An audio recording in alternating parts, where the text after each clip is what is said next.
Daily Words of God. People's pursuit of entry into life is based upon the words of God. Previously, it was said that everything is accomplished because of His words, but no one saw this fact.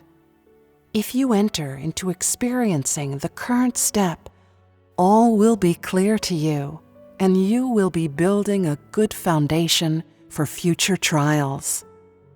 Whatever God says, focus only on entry into His words.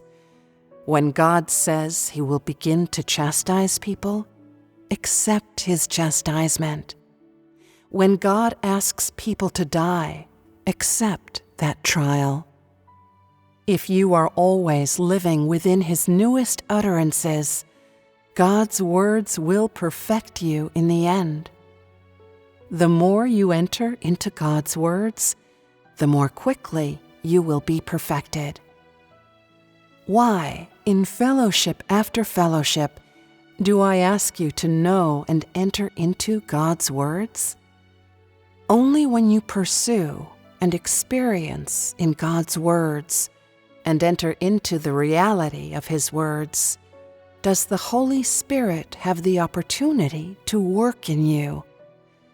Therefore, you are all participants in every method by which God works, and whatever the degree of your suffering, in the end, you will all receive a souvenir. In order to attain your final perfection, you must enter into all of God's words. The Holy Spirit's perfection of people is not unilateral. He requires people's cooperation. He needs everyone to consciously cooperate with Him. Whatever God says, focus only on entry into His words. This will be more beneficial to your life. Everything is for the sake of achieving a change in your disposition. When you enter into God's words, your heart will be moved by Him, and you will be capable of knowing everything that God wishes to achieve in this step of His work, and you will have the resolution to achieve it. During the time of chastisement, there were those who believed that this was a method of work and did not believe in God's words. As a result, they did not undergo refinement and emerged from the time of chastisement without gaining or understanding anything. There were some who truly entered into these words without a shred of doubt, who said that the words of God are the infallible truth and that humanity should be chastised. They struggled therein for a period of time, letting go of their future and their destiny.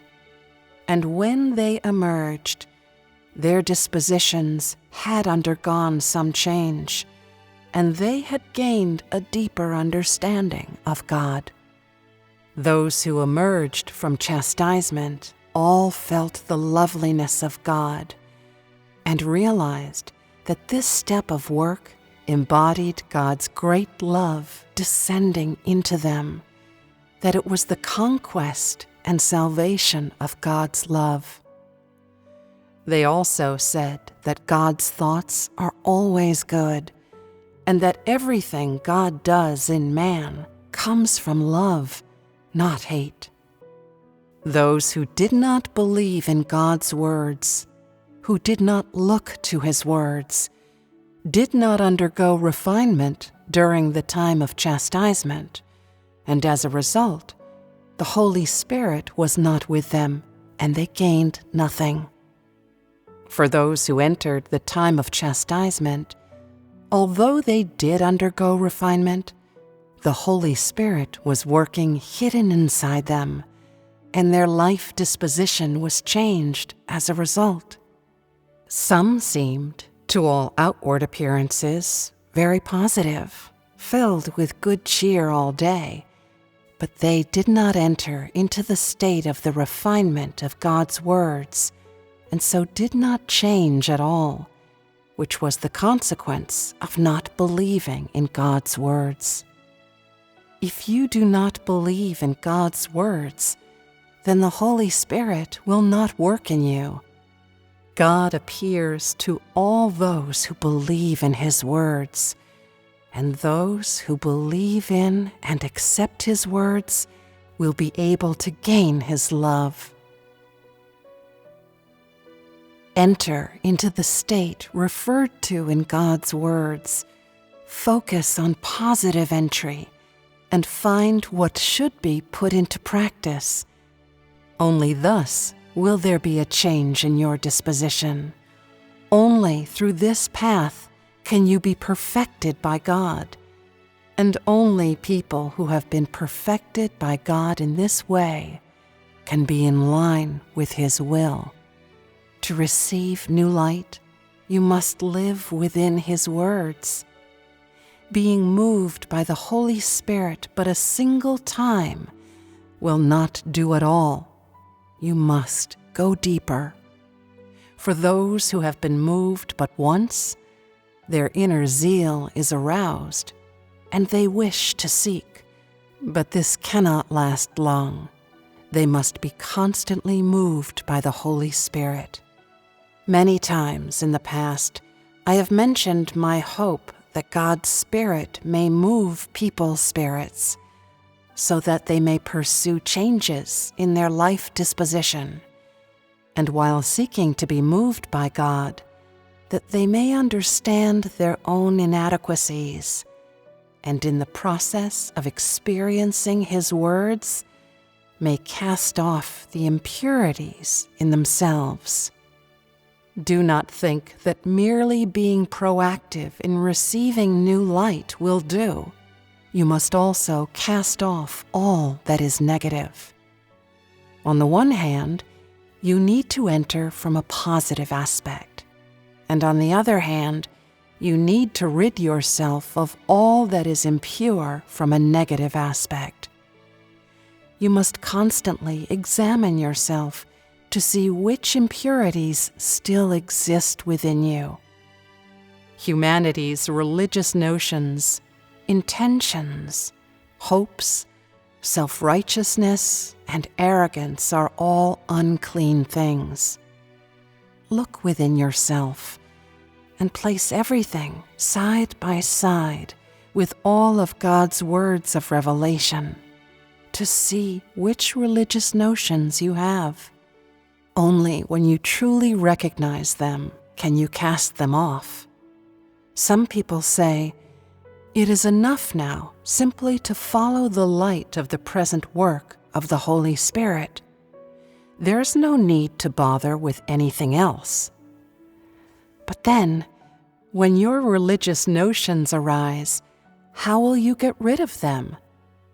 Do you think following God's words today is a simple thing to do? If you are someone of religion, disruptions can arise from your religious notions and the traditional theological theories in your heart. And when these things arise, it interferes with your acceptance of new things. These are all real problems. If you only pursue the current words of the Holy Spirit, you cannot fulfill God's will. At the same time as you pursue the present light of the Holy Spirit, you should recognize which notions and intentions you harbor and what human self-righteousness you have, and which behaviors are disobedient to God. And after you have recognized all of these things, you must cast them off. Having you forsake your previous actions and behaviors is all for the sake of allowing you to follow the words that the Holy Spirit speaks today. A change in disposition, on the one hand, is achieved through God's words, and on the other hand, it requires cooperation on the part of humanity. There is God's work, and then there is human practice, and both are indispensable.